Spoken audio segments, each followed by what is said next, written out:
Okey, Assalamualaikum dan selamat pagi. Matematik tingkatan 3 hari ni kita sudah masuk bab 6 iaitu berkaitan dengan sudut dan tangen bagi bulatan.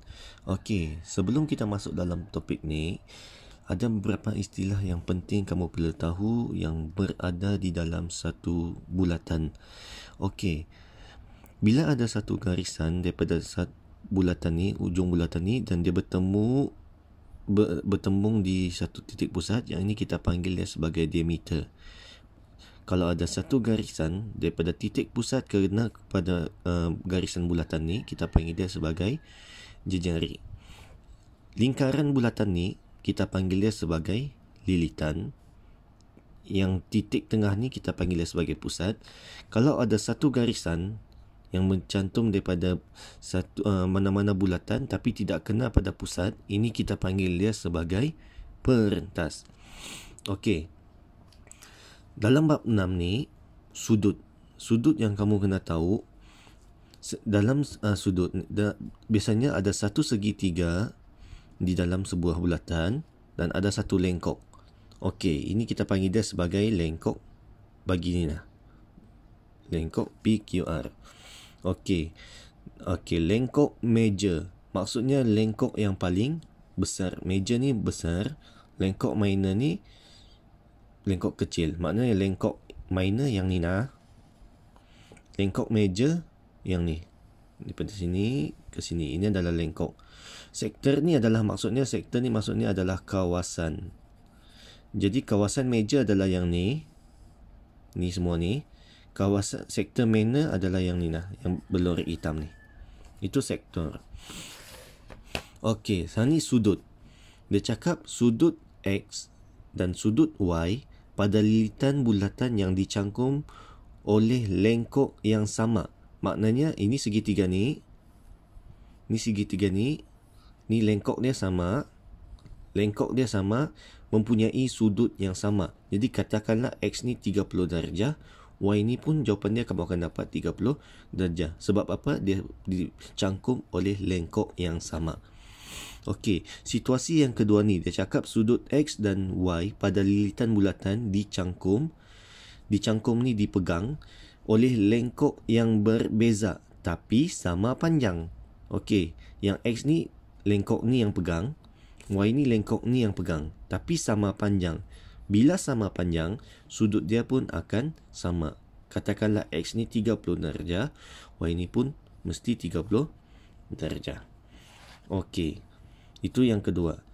Yang ketiga ni, sudut X dan Y pada pusat bulatan dicangkum oleh lengkok yang berbeza tapi sama panjang. Macam tadi juga, kalau lengkok dia sama panjang, maknanya sudut dia pun akan sama besar. Okey, ini pada pusat. Ini pusat. Ini lengkok untuk X, ini lengkok untuk Y. Dia tulis macam ni, sama panjang. Jadi maknanya sudut ni sama saiz. Okey, yang ni. Sudut pada pusat bulatan X sentiasa 2 kali sudut pada lilitan bulatan Y yang dicangkum oleh lengkok yang sama. Okey, maksudnya di sini, kalau ni segitiga ni, lengkok dia yang ni. Okey, katakan cikgu buat lengkok dia AB. Untuk X ni, AB lengkok dia. Untuk Y ni pun AB. Okey, yang ni satu kena pada pusat, satu kena pada lilitan.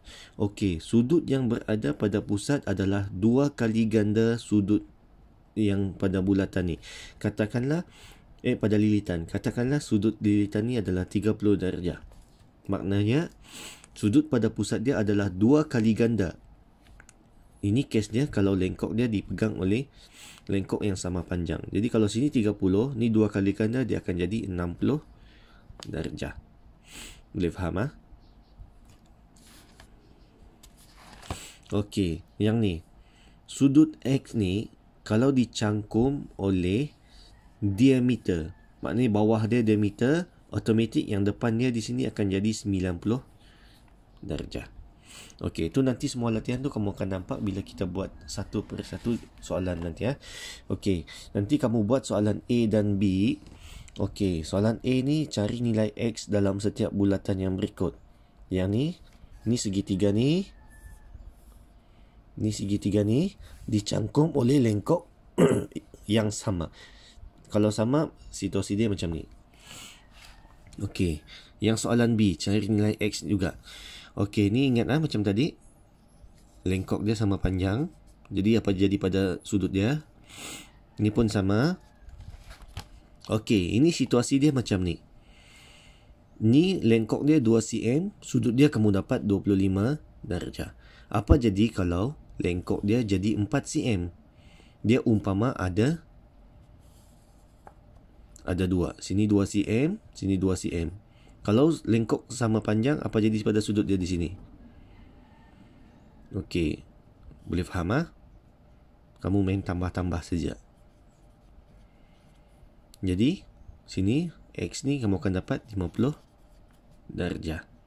Dia 2 kali ganda. Jadi maksudnya di sini semakin bertambah panjang lengkok dia, sudut dia pun akan berganda sama ikut panjang ni. Yang ni berganda 2 kali ganda kan? Daripada 2 pergi 4. Jadi maknanya sudut dia daripada 25 dia akan jadi 50 darjah. Sama juga macam ni, daripada 3 pergi 12 dia berganda 3 kali ganda. Jadi sini 120 ni berkurang 3 kali ganda. 120 bahagi 3, kamu akan dapat 40 darjah. Okey, ni pun sama. Kamu tengok di sini, ni 64, ni 32. Berapa pengurangan sudut dia? Kalau kamu bahagi 2, sini dia akan jadi 32, sini pun 32. Jadi maknanya, kalau 10 cm bagi 2, sini jadi 5. 5, sini pun jadi 5. Okey, ini teknik pembahagian. Kamu boleh buat juga teknik teknik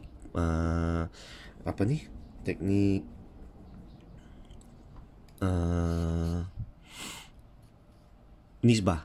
Maksudnya di sini, kalau panjang dia 3 cm, sudut dia kamu akan dapat X darjah. Kalau panjang dia 12 cm, sudut dia kamu akan dapat 120 darjah. Jadi macam mana mau dapat di sini? Apakah jawapan X? Kamu buat darab silang. Yang ada padanan kamu kena darab, iaitu 3 darab 120. Yang tiada kawan darab ni X, kamu kena bahagi 12. Jadi X sama dengan 3 kali 120 bahagi 12, kamu akan dapat X sama dengan 30 darjah. Sama juga macam ni, kamu buat juga darab silang. Kalau panjang lengkok X cm, sudut dia kamu akan dapat 32. Yang ni kalau panjang lengkok dia 10 cm, kamu akan dapat sudut dia 64. Jadi, mau dapat X, kamu buat X sama dengan, kamu buat darab silang. Okey, yang ada padanan 10 dengan 32 ni kamu kena darab. Yang tiada padanan kamu kena 64 ni dengan X kan, tiada kawan dia, kamu kena bahagi. Jadi X sama dengan 5 cm. Okey, macam tu saja. Jadi hari ni latihan kamu buat modul A ni dan B. Itu sahaja. Sekian, terima kasih.